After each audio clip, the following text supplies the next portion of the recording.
Hi, everyone. Judge Andrew Napolitano here for Judging Freedom. Today is Friday, December 8th, 2023. This is our Intelligence Roundtable with RayMcGovern and today Matt Ho. Gentlemen, you are both familiar with each other and with the audience and with me and with the show, and welcome back.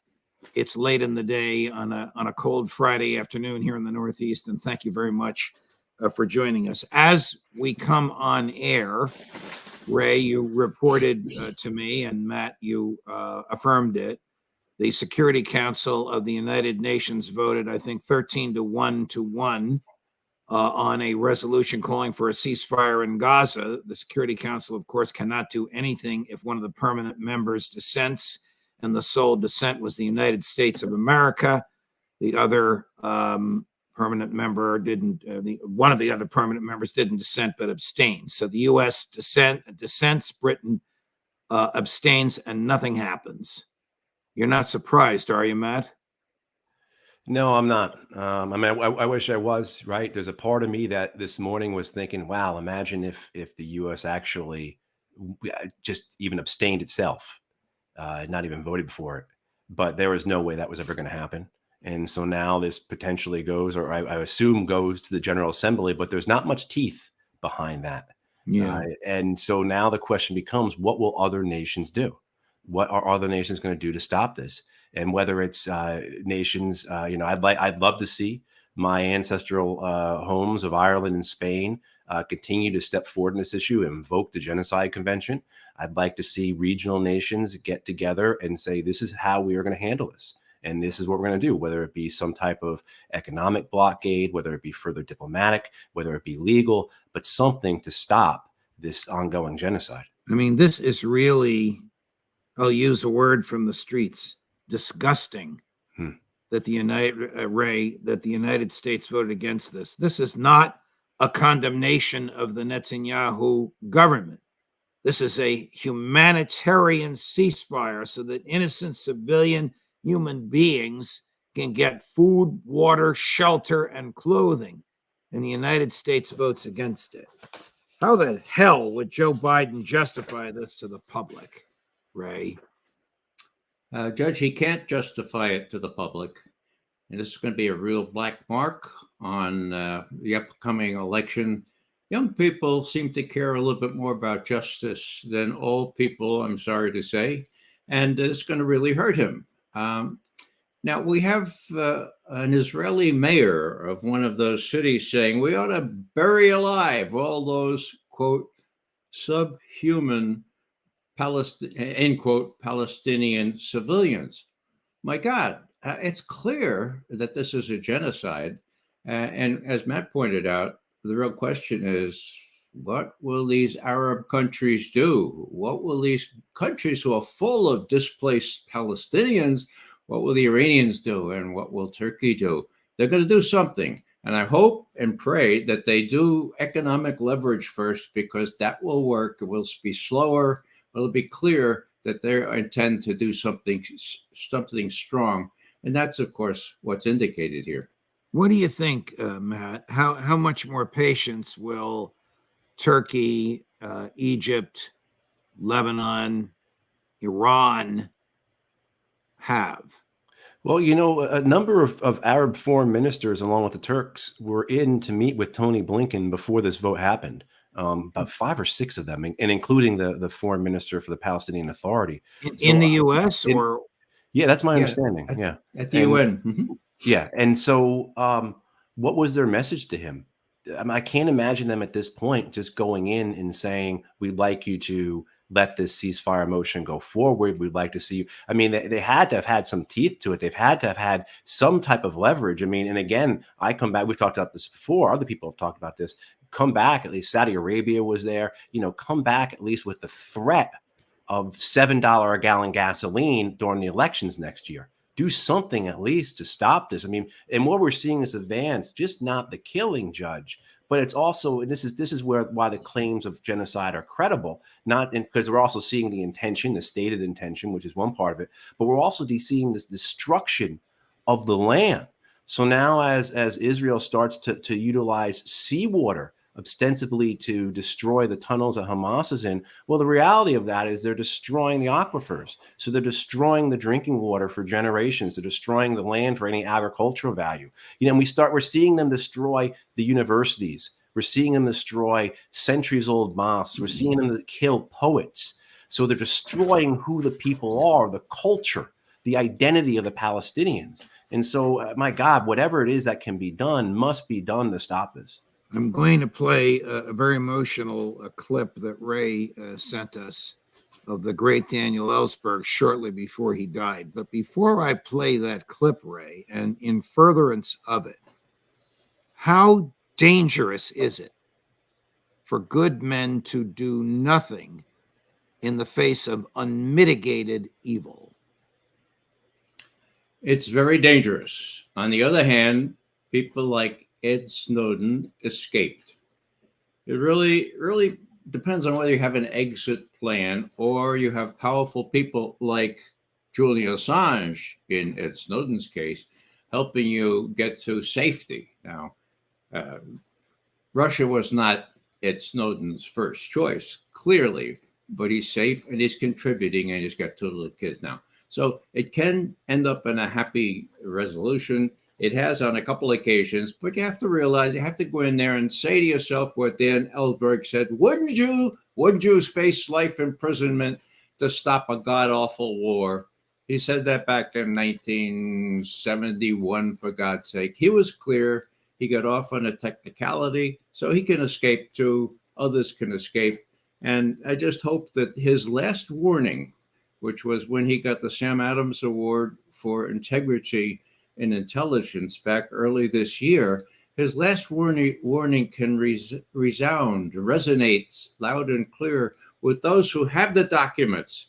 All they have to do is give them to some gutsy reporter like Neil Sheehan back in the day, took those documents together with Rick Smith, worked on them, put them out in the New York Times. The reference, of course, is to the Pentagon Papers, now a famous Supreme Court opinion standing for the proposition that if the media possesses something of material interest to the public, it can publish it with civil and criminal immunity. That, of course, does not immunize the person who gave them the documents. Daniel Ellsberg was fortunate that the FBI broke into his psychiatrist's office during the trial and stole records of what the psychiatrist's notes were from the therapy sessions. And the trial judge was so outraged, he dismissed the charges in the middle of a trial for espionage. And Daniel Ellsberg walked out of the courtroom a free man. But he was obviously willing to go to jail to expose the lies in the Vietnam War. Here he is. Very moving. Do not do what I did. Don't do what I did. Don't wait till the bombs are falling and thousands more have died. Act like Catherine Gunn. Act like as I wish I had done in 1964, when I knew that people were being lied to death. Putting out documents to that effect before the war, right at the time, at whatever cost to oneself, at whatever risk, which is not even comparable to the massacres that were actually ongoing or in process. Do what I wish I had done in 64, not what I waited till 69 and 71. Act like Catherine Gunn and Ed Snowden and Tom Drake, Bill Binney, many others on that list, in particular Ed Snowden and Julian Assange, and act while there are still lives to be saved. One of his last public statements before he died, basically a call, Matt, to people in government today who can document and demonstrate that the government, let's go to Ukraine, knows we're losing in Ukraine, knows the Ukrainian state has collapsed, knows the money we've sent there, much of it has been stolen, and still wants to send another $68 billion. Matt? And the willingness to put it all together. And I think most people in the U.S. and certainly around the world, and in the U.S., it's younger folks who seem to be catching on to this and having the courage, if you will, the audacity, if you will, to connect the dots, not allow any blackouts in American history. So you see that what's happening in Ukraine, that looks different. It's a proxy war. It's not a direct war. It's in Europe. It's not in the Middle East. But it's fundamentally no different than what happened in Iraq, fundamentally no different than happened in Afghanistan. Those are no different than what we did in Central America and Vietnam, et cetera, et cetera, et cetera.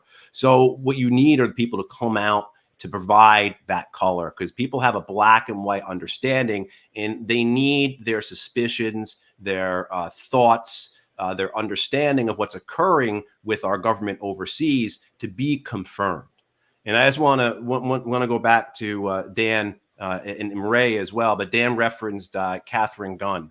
And if most Americans are not familiar with Catherine Gunn because she was British, and she was a member of GCHQ, which is the British version of the NSA.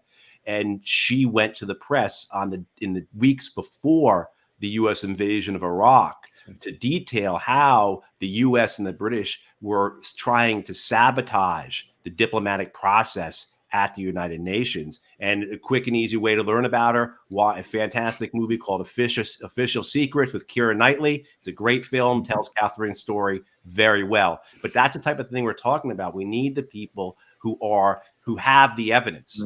Right. There are a lot of people, you would know this better than I because you used to work there, in the State Department, who have recently indicated enormous public displeasure with the president's policies in Ukraine and Gaza. Am I right about that, Matt? And we just yesterday, I believe it was, you have 40 interns at the White House sign a letter stating we do not support this. This government, our government, is not just promoting genocide, it's enabling genocide. We're providing the bombs to kill the people who are being ethnically cleansed. And so you're seeing that throughout. You've seen at the State Department, particularly with the high-profile resignation of Josh Paul, who is just absolutely stellar, being, is just a moral exemplar right now in a time when we have very few moral exemplars publicly in the government. But then you had USAID, over 1,000 people at USAID, that's the United States' development arm of the State Department, sign a letter protesting against this. You have 400 political appointees throughout the government sign a letter disagreeing with this support for genocide. And, with that speaking out, with that stepping out, there also comes back to what Ray was talking about, the need for people to put their bodies on the line. And as Dan was saying as well, and Dan Ellsberg got arrested about 100 times at least. So he wasn't just mouthing these words without putting his body behind it. Ray has been arrested many, many times. I keep on my wall right next to me. You'll like this, George. This is Ray's bolo from the State Department when he interrupted Hillary, when he did a silent interruption of Hillary Clinton.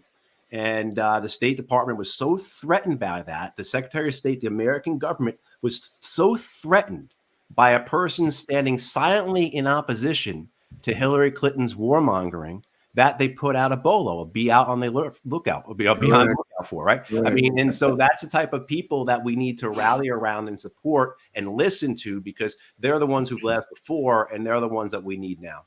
You're a great man, Ray. I'm going to switch to Gaza and start with a clip just a few minutes ago from a man we both, the three of us, know and admire, Larry Wilkerson, Colonel Wilkerson.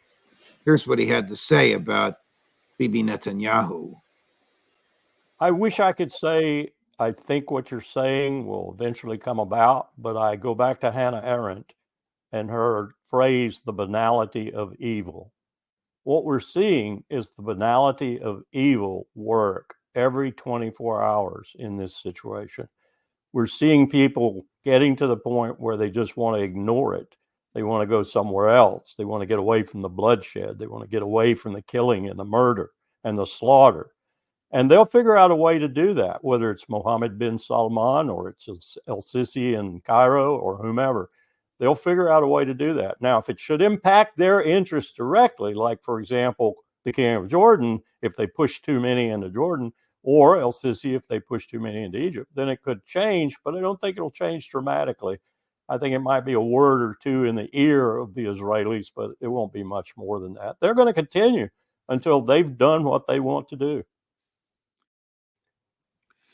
That was my question to him about how much longer can the Israelis continue the slaughter. Later on in that clip, he refers to Bibi Netanyahu as der Führer. Ray? Well, I like to go back what I feel is really needed here. We don't need people resigning from the State Department, although that's a laudatory thing to do. We need them taking the documents with them and showing how Bibi Netanyahu is running our foreign policy, for God's sake. Yeah, der Führer Netanyahu. We need people with the guts to stand up and find a journalist who is worth his or her salt, like Neil Sheehan during the Pentagon Papers. Go to them and say, look, I took this stuff out. I have a plane ride to Hong Kong. I think I could be safe for a while, like Ed Snowden was.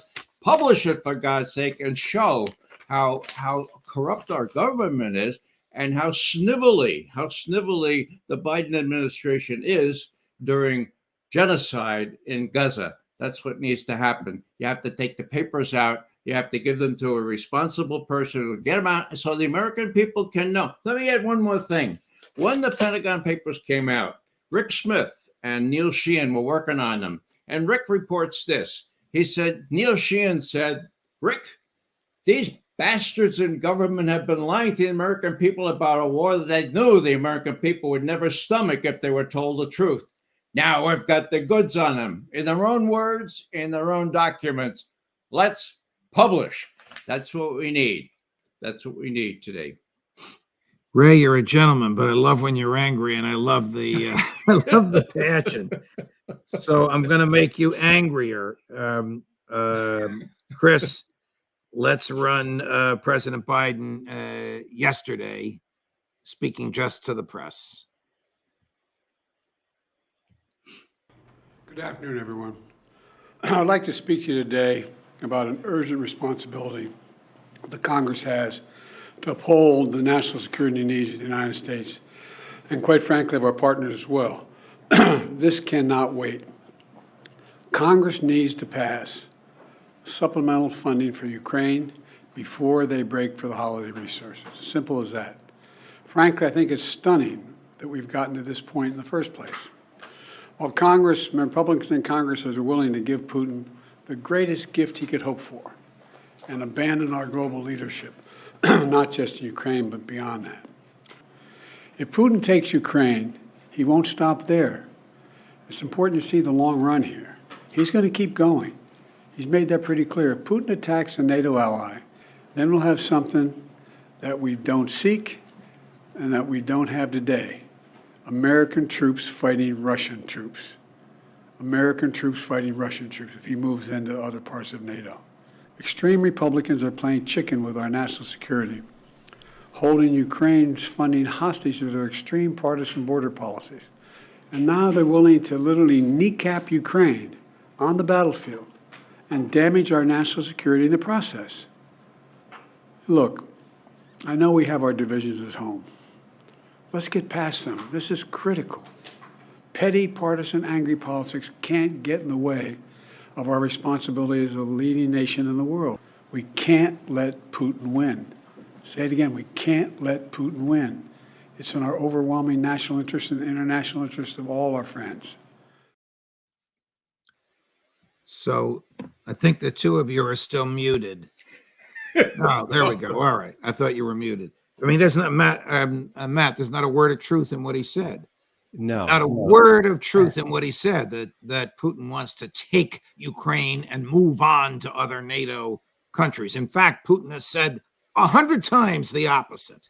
correct. In all the actions of how the Russian army has conducted itself and everything else, there is no interest in expanding the war outside of Ukraine. And what we see primarily is an interest in maintaining a limited war. I mean, 500,000 dead and killed is certainly not limited, but territorially a limited war in order to achieve the goals that Russia has, which is not a reestablishment of some type of imperial Russian or imperial Soviet empire, but rather a buffer zone, a safety zone a security zone between them and NATO.